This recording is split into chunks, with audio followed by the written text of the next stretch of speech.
ครับบรรยากาศฝนตกตลอดทั้งคืนน้ำท่วมนานะครับ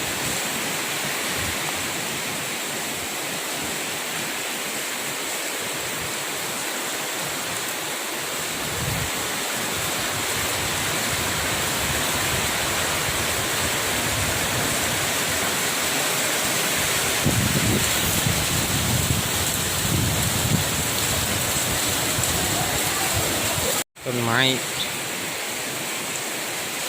เอียงเลยครับลมน่าจะแรงมาก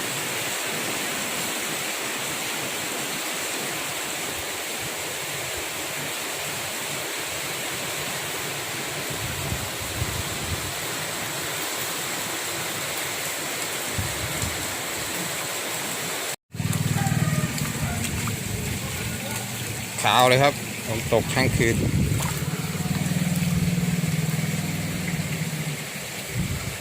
ท่วมหน้าบ้านนะครับ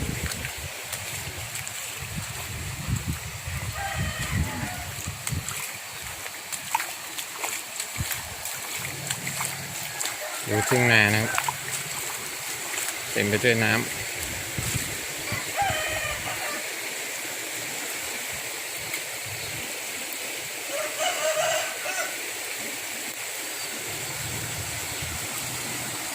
ถนนใกล้ขาดแล้ว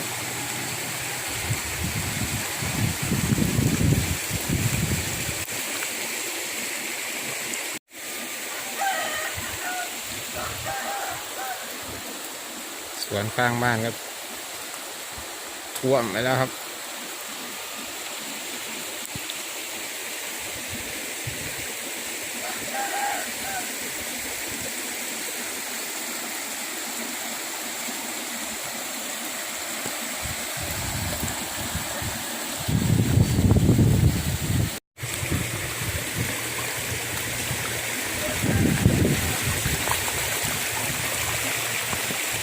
โอ้ถนนเกือบขาดแล้วครับ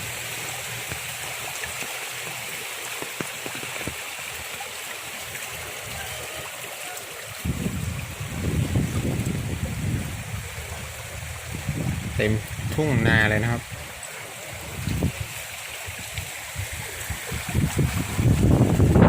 น้ำไหลแรงมากครับตกลงมาอีกรอบนึงนะครับ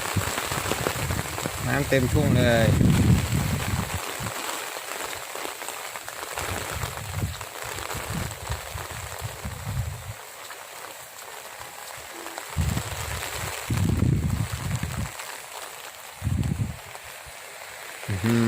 ร้านนี้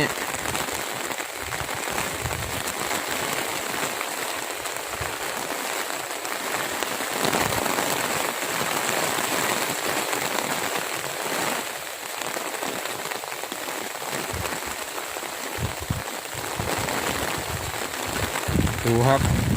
ข้าวจะตายหรือเปล่าม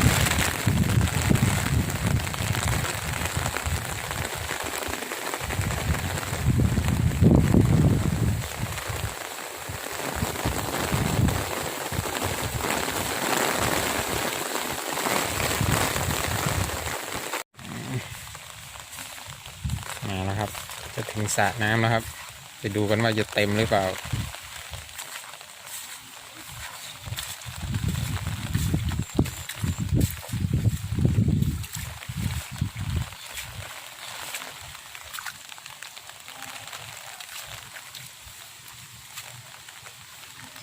เกือบเต็มนะครับ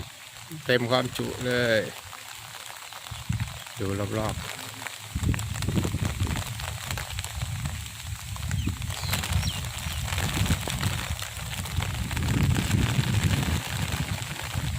น่าจะตกทั้งวันครับวันนี้